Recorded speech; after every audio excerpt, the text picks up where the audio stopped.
ಕಾರ್ಕಳ ಆಚೆ ಕರಾವಳಿಯೂ ಅಲ್ಲ, ಈಚೆ ಮಲೆನಾಡು ಕೂಡ ಅಲ್ಲ. ಇದು ಮಲೆನಾಡು ಅಂತ ಹೇಳಿದ್ರು ಕೂಡ ತಪ್ಪಾಗಲಾರ. ಇಲ್ಲಿ 10 ಹಲವು ಬಗೆಯ ಫಲ ಬರುವಂತಹ ಮರಗಳನ್ನು ಕೂಡ ಇಲ್ಲಿ ನಾವು ಬೆಳಿತೇವೆ. ಅದರಲ್ಲಿ ಮುಖ್ಯವಾಗಿ ಹಲಸಿನ ಮರ. ಈ ಹಲಸಿನ ಮರದಿಂದ ಬರುವಂತಹ ಉತ್ಪನ್ನಗಳು, ಅದು ಹಲಸಿನ ಹಣ್ಣಾಗಿರ್ಬೋದು, ಹಲಸಿನ ಕಾಯಿ ಆಗಿರ್ಬೋದು, ಆ ನಂತರ ಹಲಸಿನ ಹಣ್ಣು ಮತ್ತು ಕಾಯಿಗಳಿಂದ ಬರುವಂಥ ಬೇರೆ ಬೇರೆ ಉತ್ಪನ್ನಗಳು, ಎಲ್ಲವನ್ನ ಕೂಡ ಒಂದೇ ಕಡೆ ಒಂದೇ ಸೂರಿನಡಿ ಬೇರೆ ಬೇರೆ ವಿಧದಲ್ಲಿ ತೋರಿಸುವಂತಹ ಪ್ರಯತ್ನವನ್ನು ನಮ್ಮ ಟಿವಿಯವರು, ನಮ್ಮ ಕಾರ್ಲಾ ಟಿವಿಯವರು ಇದನ್ನು ಪ್ರಸ್ತುತಪಡಿಸಿದ್ದಾರೆ.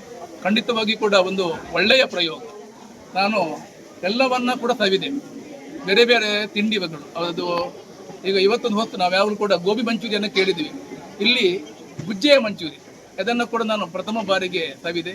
ತುಂಬ ಚೆನ್ನಾಗಿದೆ. ಅದರ ಒಟ್ಟಿಗೆ ನಾನು ಬರುವಾಗ ಒಂದು ಏನು ಅನಿಸುತ್ತೆ ಅಂತ ಹೇಳಿದ್ರೆ, ಇಷ್ಟೆಲ್ಲ ನಾನು ಮಾಡಿದ್ದಾರೆ, ಈ ಹಲಸಿನ ತಳಿಯ ಬಗ್ಗೆ ಸ್ವಲ್ಪ ವ್ಯವಸ್ಥೆ ಬೇಕಿತ್ತು ಅಂತ ಹೇಳಿ ನೋಡಿ. ಅಲ್ಲಿ ನೋಡುವಾಗ ಹಲಸಿನ ತಳಿಯನ್ನು ಕೂಡ ಅಲ್ಲಿ ಕೊಟ್ಟಿದ್ದಾರೆ. ಹಲಸಿನ ತಳಿಯನ್ನ ಎಲ್ಲರೂ ಕೂಡ ಮನೆಗೆ ಕೊಂಡೋಗಿ ಅದನ್ನು ಬೆಳೆಸಿ ಅದರಿಂದ ಬರುವಂತಹ ಫಲವನ್ನು ಎಲ್ಲರೂ ಕೂಡ ತಿಂದರೆ ಖಂಡಿತವಾಗಿ ಕೂಡ ಆರೋಗ್ಯದಾಯಕ.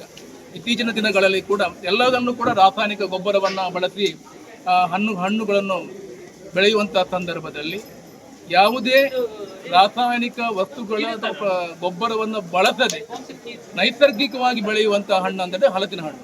ಖಂಡಿತವಾಗಿ ಕೂಡ ಆರೋಗ್ಯದಾಯಕ ಮಾತ್ರವಲ್ಲದೆ, ನಾವು ನಮ್ಮ ಬಾಲ್ಯದ ದಿನಗಳಲ್ಲಿ ತುಂಬ ಕಷ್ಟ ದಿನಗಳಿದ್ದಂತಹ ಸಂದರ್ಭದಲ್ಲಿ ಹಲವಾರು ಮನೆತನದವರು, ಮಕ್ಕಳು ಕೂಡ ಇದನ್ನೇ ಒಂದು ಆಹಾರವನ್ನಾಗಿ ಉಪಯೋಗಿಸಿಕೊಂಡು ತಿನ್ನಂತಹ ದಿನಗಳನ್ನು ಕೂಡ ಖಂಡಿತವಾಗಿ ನಾವು ಮರೆಯುವಂತಿಲ್ಲ. ಒಂದು ಒಳ್ಳೆಯ ಪ್ರಯತ್ನವನ್ನು ಮಾಡಿದ್ದಾರೆ.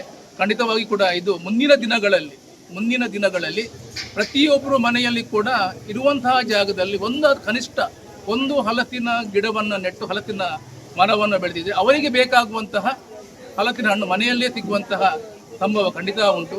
ಈ ನಿಟ್ಟಿನಲ್ಲಿ ಒಳ್ಳೆಯ ಪ್ರಯತ್ನವನ್ನು ಮಾಡಿರುವಂಥ ನಮ್ಮ ಕಾರ್ಲಾ ಟಿವಿಯವರಿಗೆ ನಾನು ಅಭಿನಂದನೆಯನ್ನು ಸಲ್ಲಿಸ್ತಾ ಇದ್ದೇನೆ.